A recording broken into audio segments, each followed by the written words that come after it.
네, 안녕하세요. 주식은 역시 기릿의 기릿입니다. 안녕하세요, 기릿분들. 자, 연휴 잘 보내고 계신가요? 아마 오늘 일하시는 기릿분들도 계실 거라고 생각합니다. 모두 화이팅 하시고요. 이번 주말 그리고 오늘 뉴스가 어떤 게 있었는지 한번 보고 빠르게 끝내보도록 할게요. 어닝 서프라이즈 그리고 어닝 쇼크 기대 10종목이 있다고 합니다. 뭔지 보도록 하고요. 그리고 이번 주 증시 전망은 다음으로 금리 인상 시에는 한국이 좋을까요? 아니면 미국이 좋을까요? 마지막입니다. 삼성전자. 상속세 때문에 매각 이슈가 있죠. 과연 주가에 영향을 줄지 한번 보도록 하겠습니다. 매일매일 주린이를 위한 경제뉴스 10분 정리. 오늘은 21년 10월 11일 월요일입니다. 같이 공부하시죠. Let's get it!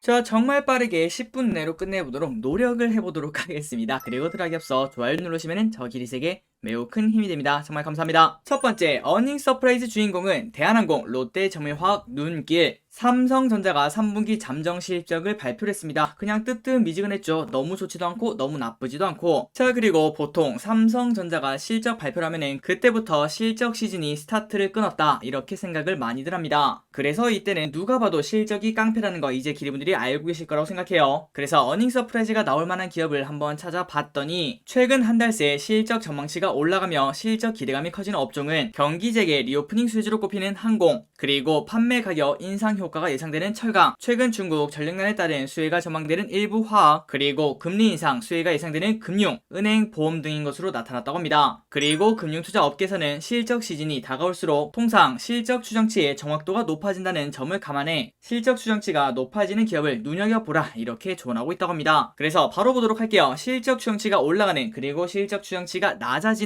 어닝 서프라이즈 그리고 어닝 쇼크의 주인공은 이렇게 10가지가 현재는 꼽힌다고 합니다. 일단 위에 있는 10개가 실적 전망치가 늘어나는 어닝 서프라이즈 기대감이 있는 그러한 기업이라고 보면 되겠네요. 대한항공, 동국제강, 삼성생명, 롯데정밀화학, 포스코, 현대제철, 페노션, IS동서, LX인터내셔널, LG이노텍, SK 실적 전망치가 늘어나고 있어서 어닝 서프라이즈 기대감이 존재하고 있다고 합니다. 그리고 그 반대로 어닝 쇼크가 약간 예상되는 그러한 기업들이 뭐가 있는가? 펄어비스, 현대미포조선, NC소프트, 강원랜드, 아모레G, 아모레퍼시픽, 화승엔터프라이즈, 풀무원, 하나솔루션, 제로투세븐, CS윈드 이러한 기업들의 영업이익 전망치가 소폭 줄어들었다고 합니다. 자, 그렇다면 우리는 두 가지의 전략을 사용할 수 있겠죠. 일단 위 종목들을 볼 때는 지금 현재 실적은 좋아진다고 하지 않겠습니까? 그런데 그거보다 더 중요한 거는 4분기 그 다음에 내년 1분기도 좋을까 이 부분을 보고 만약에 야 그때까지도 좋겠다 그렇다면 충분히 야 이거 매수 타이밍 아닌가 이러한 생각을 해도 될 것 같습니다. 그리고 두 번째, 아래 있는 기업들이 추세적으로 이렇게 영업이익이 줄어드는가 아니면은 야 3분기에만 딱 무슨 일이 있어서 이렇게 줄어드는 거 아닐까 이런 거를 판단해 볼 필요가 있다고 생각합니다. 그리고 난 다음에 추세적으로 하락하는 기업은 당연히 건들면 안 되고요. 그런데 야 4분기랑 그 다음에 내년 1분기 2분기 그때는 또 괜찮아지는데 그러니까 이거는 일회성 하락이다 이렇게 판단이 되신다면 만약 주가가 떨어진다 그때는 또 매수의 타이밍이라고 생각을 해볼 수 있겠죠. 한번 기름들도 위 기업들을 관심 종목에 넣어놓고 어떠한 흐름이 나오는지 그리고 어떠한 실적이 나오는지 그런 거를 관심 있게 보면 좋을 것 같습니다. 다음입니다. 기로에선 플랫폼 주가 반등은 언제 계속적으로 나오는 뉴스죠. 그리고 많은 사람들이 현재 관심이 있을 거라고 생각합니다. 정부가 플랫폼 기업에 대한 규제에 나서면서 최근 네이버와 카카오의 기업 가치가 곤두박질 쳤습니다. 올해 국회 국정감사에서 골목 상권 침해 비판이 거세지면서 사업 조정이 불가피한 만큼 당분간 주가 반등 어려울 수 있다 이러한 전망이 나온다고 하네요. 그런데 우리가 지금 그걸 알아야 됩니다. 현재 주가가 빠지고 있는 이유는 실적 둔화나 펀더멘탈 훼손 등의 요인이 아닌 외부 변수와 각종 이벤트라고 볼 수 있겠죠. 그래서 네이버와 카카오의 3분기 실적을 보자면은 현재 네이버는 영업이익이 3,400을 기록하며 시장 전망치에 부합할 것으로 추정이 됩니다. 그리고 카카오 또한 3분기 매출액이 전년 동기 대비 무려 36%나 증가한 것으로 추정이 된다고 하네요. 그래서 우리는 이렇게 생각할 수 있습니다. 최근 들어서 현재 이벤트가 너무 많아서 주가가 많이 하락을 했지만 하지만 실적에는 아직까지 그러한 영향을 주고 있지 않습니다. 그러다 보니 단기적으로는 주가가 이렇게 흔들릴 수 있겠지만 결국 시간이 흐르면은 야 어차피 성장하는 기업들 또 올라가지 않을까 이러한 생각을 해볼 수 있겠네요. 그리고 최근 증권가의 시각을 보자면은 똑같은 걸 확인할 수 있습니다. 당분간 이슈가 완전히 해소되기까지는 주가 불확실성은 확대될 것으로 전망하며 그리고 네이버와 카카오 어디에 투자해야 될까요? 이렇게 물어본다면은 규제 관련 이슈에 상대적으로 영향이 적은 네이버에 대한 긍정적인 의견을 유지한다고 합니다. 그래서 카카오와 네이버의 주봉을 보면은 이렇게 쭉 올라가다가 잠시 조정을 거치고 있다라고 볼 수 있겠죠. 그런데 이렇게 보니까 카카오의 낙폭이 조금 큰 것 같긴 합니다. 하지만 우리가 지금 딱 생각을 해봤을 때 결국 네이버와 카카오는 방향성은 똑같다고 볼 수 있겠죠. 아마 3개월 정도는 더 지난 것 같습니다. 그때 네이버는 안 오르고 카카오 혼자 쭉쭉 올라가던 그러한 시절이 있었는데, 그때 당시 저기릿은 이때 카카오만 사지 말고 네이버랑 무조건적으로 1대1을 사야 된다고 말씀드렸죠. 그 이유는 정말 심플했습니다. 어차피 시기는 조금 다를 수 있으나 같이 간다. 그리고 그 결과 카카오가 다 올라오고 난 다음에 그때부터 네이버의 랠리가 또 출발이 되었었죠. 그렇기 때문에 지금 또 마찬가지라고 생각합니다. 네이버가 상대적으로 정부 규제에 대해서 자유롭다 이러한 시각이 충분히 있을 수 있겠지만, 그만큼 이미 주가는 덜 빠졌기 때문이죠. 이미 반영을 했다 이렇게 볼 수 있습니다. 그리고 상대적으로 카카오 같은 경우에는 그 우려를 온몸으로 두드려 맞은 걸 우리가 쉽게 확인할 수 있죠. 어느덧 11만 7천원까지 내려왔습니다. 그래서 저 기릿은 일단 지금까지 나온 우려는 둘 다 충분히 반영이 되었다고 생각하고요.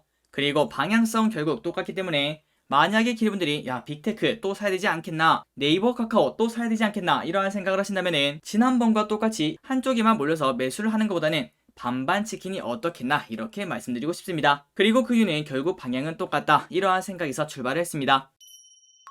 다음입니다. 일본 상장기업 분기 실적 공개 의무화 폐지 논의 다시 수면 위로.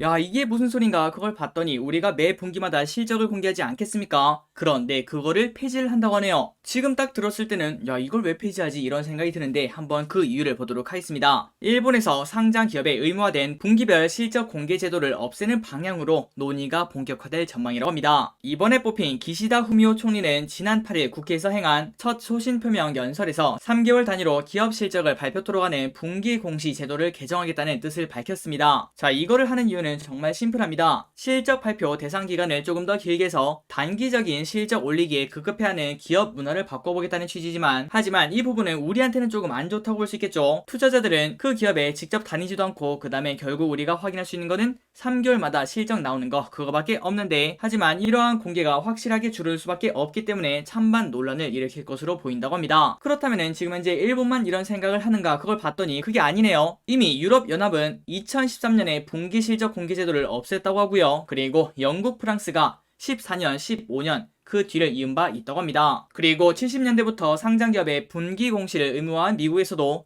폐지에 이르지는 못했지만 도널드 트럼프 정권에서 관련 논의가 진행된 바 있다고 하네요. 하지만 그렇게 쉽게 생각할 수 있는 건 아니라고 합니다. 만약에 이 분기 공시를 없앤다면은 투자자들이 볼 수 있는 정보가 한정적으로 줄어들기 때문에 야, 이걸 어떻게 믿고 투자나, 그러한 심리가 반영되어 자금 이탈을 초래할 수 있다고 합니다. 그래서 이러한 배경에서 분기별 공시 의무화 제도가 폐지된 영국과 프랑스에서도 각국의 주식 지표를 구성하는 주요 기업 대다수는 이미 공개를 계속하고 있다고 하네요. 그러니 이렇게 생각할 수 있겠죠. 삼성전자나 SK하이닉스가 있는데 갑자기 하이닉스가 분기 공시를 하지 않는다. 그렇다면 우리의 불안감은 더 커지기 때문에 하이닉스 걸 빼서 그래도 매 분기 공개하는 삼성전자를 투자하는 게 맞겠다, 이러한 자금이 움직일 수 있다고 합니다. 그래서 지금 한번 생각을 해보자면은, 만약에 우리나라에 이런 일이 일어난다, 그렇게 되면은 시가총액이 큰 기업들은 이미 공개를 계속할 거라고 생각을 해볼 수 있습니다. 하지만 문제는 시가총액이 매우 낮은 그러한 소형주들, 그런 기업들은 실적이 엄청나게 좋기는 당연히 어렵기 때문에 이러한 분기 공시를 피하겠다, 이러한 생각을 해볼 수 있겠죠. 만약 그렇게 된다면은 우리가 중소형주에 투자하는데 조금 더 어려움이 생기고, 안 그래도 변동성이 커서 투자 위험이 있는데 정보가 한정되다 보니 조금 더 어려운 투자가 될 거라는 걸 생각을 해볼 수 있을 것 같습니다. 다음입니다. 주간 증시 전망. 미중 리스크의 하단 2880선, 대외 리스크 확대 영향으로 코스피가 2900대로 떨어져 횡보하고 있습니다. 미국의 부채한도 협상과 중국의 전력난, 부동산 시장 리스크 등이 일시에 몰리면서 우리 증시에 악재로 작용했는데요. 그래서 결국 안전자산 선호 심리가 확대되면서 외국인은 한 주 동안 1조 넘게 순매도하며 증시 하락세를 견인하고 있습니다. 그래서 증권가에서 어떻게 봤나, 그걸 봤더니 당분간 현재 지수대에서 높은 변동성을 수반한 등락이 지속될 것으로 본다고 하네요. 그리고 이번 주 코스피 밴드를 보자면 2880에서 3020선을 제시를 한다고 합니다. 상승 요인은 뭐가 있는가, 그걸 봤더니 미국 부채한도 협상 유예가 꼽히는데, 하지만 이거는 좀 지났다고 볼 수 있겠죠. 그런데 아직까지 하락 요인은 여전히 있다고 합니다. 미국과 중국의 무역 분쟁 재점화 가능성과 중국 부동산 시장 리스크 확대 등이 거론이 된다고 하네요. 이 부분도 조금 지나긴 했지만 아직까지도 언제 터질지 모르는 뇌관이다, 이렇게 볼 수 있을 것 같습니다. 그리고 이번 주에 있을 큰 이벤트가 뭐가 있는가, 그걸 봤더니 한국은행 금융통화위원회가 있을 예정이고, 그리고 컨센서스상 국내 애널리스트들은 올해 4분기에 적어도 1회 금리 인상을 전망하고 있다고 하네요. 다음으로 우려가 컸던 델타 변이 바이러스는 조금씩 잠잠해지는 그런 흐름이 나타난다고 합니다. 마지막으로 연준은 오는 11월 FOMC 회의에서 자산 매입 규모를 축소하는 테이퍼링을 발표할 것으로 예상된다며 최근 원자재 가격, 공급망 충격, 강한 소비 수요 등의 영향으로 인플레이션이 심상치 않은 만큼 시장의 예상과 관리, 적극적인 행동을 취할 가능성도 배제할 수 없다고 합니다. 그리고 플러스 이번 주 목금에는 옵션 만기일이 기다리고 있죠. 그렇기 때문에 이번 주도 변동성이 큰 한 주가 되겠다, 이러한 생각을 충분히 해볼 수 있을 것 같습니다. 자, 그래서 현재 아시아 증시는 어떻게 흘러가나 그걸 봤더니 오전 기준 니케이는 1.5%, 상해 종합은 보합, 항생은 1.8%로 좋은 흐름을 나타냅니다. 자, 이렇게 흘러간다면 내일 우리도 살짝 기대를 할 수 있겠죠. 좋은 흐름이 지속적으로 나왔으면 좋겠습니다. 다음입니다. 치아이텍 차백신 연구소 이번 주 공모 청약. 이번 주에는 이 두 가지 기업이 청약을 받습니다. 그러니 여러분들 잊지 마시고요. 그리고 2차전지 코팅 장비 제조사 치아이텍은 기관 투자자 대상으로 진행한 수요 예측에서 2,000대가 넘는 경쟁률을 보여줬습니다. 그렇다면 당연히 해야겠죠. 그 반대로 차백신 연구소는 살짝 약했기 때문에 조금은 고민이 필요할 것 같습니다. 자, 갈수록 재미없는 공모주. 하지만 커피값이 나오는 이상 몇 번 클릭이 이 정도면 충분히 할만하다, 이러한 생각을 해봅니다. 기리분들도 이러한 부분을 한번 생각해서 공모주를 할지 말지 고민을 해보시기 바랍니다. 다음입니다. 이런 적은 없었는데 오징어 게임이 대박나자 벌어진 일. 미디어 엔터 업종에서 지각 변동이 현재 일어나고 있습니다. 이때까지는 항상 미디어 엔터 하면은 케이팝이지 케이팝, 이렇게 생각을 했는데, 하지만 이제부터는 오징어 게임이 너무 대박이다, 그리고 지난번에 미나리, 기생충 그런 것도 있잖아, 가면 갈수록 케이팝이 아니라 K 콘텐츠가 더 대박이지 않을까, 이러한 생각이 쭉쭉 나오고 있다고 하네요. 자, 금융투자 업계에 따르면 K-팝은 코로나19 시기 대면에 대한 갈증이 높아진 전세계 팬들에게 다가가며 영향력을 확대를 했습니다. 그리고 올해는 하이브가 이타카 홀딩스도 M&A를 하며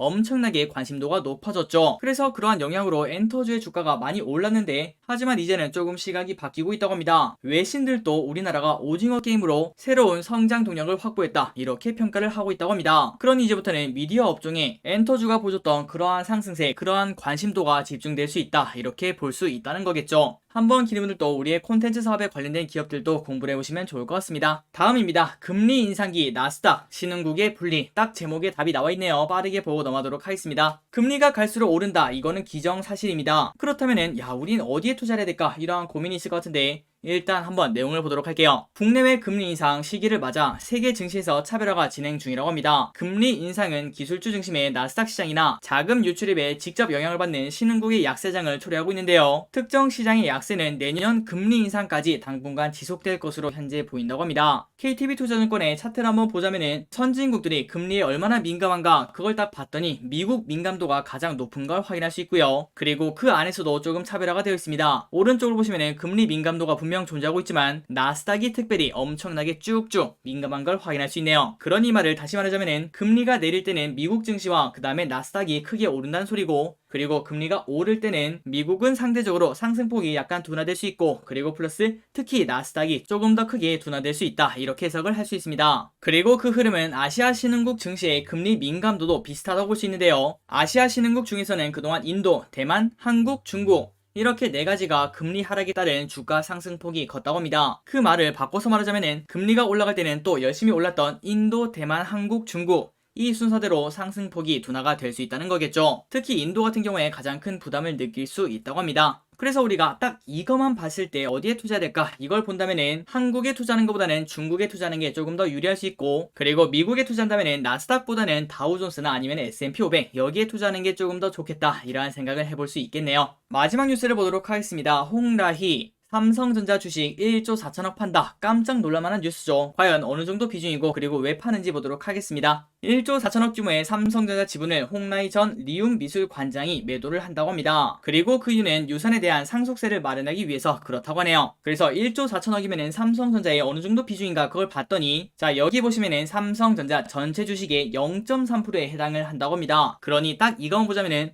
0.3%면은 주가가 그렇게 많이 떨어지지 않겠다, 이렇게 볼 수 있겠죠. 그리고 전부 다 매각한 것도 아니고 원래 2.3%의 지분을 가지고 있는데 그 중에서 0.3%만 매각을 한다고 합니다. 그래서 주주분들 분들은 큰 걱정은 하지 않으셔도 될 것 같고요. 그리고 도대체 얼마나 많은 돈을 상속을 받았길래 이렇게 많이 내야 되는가 그걸 봤더니 이 회장은 약 26조 원의 유산을 남긴 것으로 전해졌다고 합니다. 그리고 이 가운데 계열사 주식 지분만 19조라고 하는데 이에 삼성일가가 상속세를 얼마나 내야 되는가 그걸 봤더니 무려 12조 원이 넘는 상속세를 신고한 바 있다고 합니다. 그러니 거의 50%에 가까운 상속세를 낸다고 볼 수 있겠죠. 그래서 이러한 부분 때문에 주식 매각을 진행을 한다고 합니다. 자, 오늘의 경제뉴스는 여기까지 끝났습니다. 오늘 또 이렇게 같이 공부해주셔서 진심으로 감사합니다. 내일 또 재밌는 뉴스로 돌아오도록 할게요. 지금까지 기리셨습니다. 빠이요.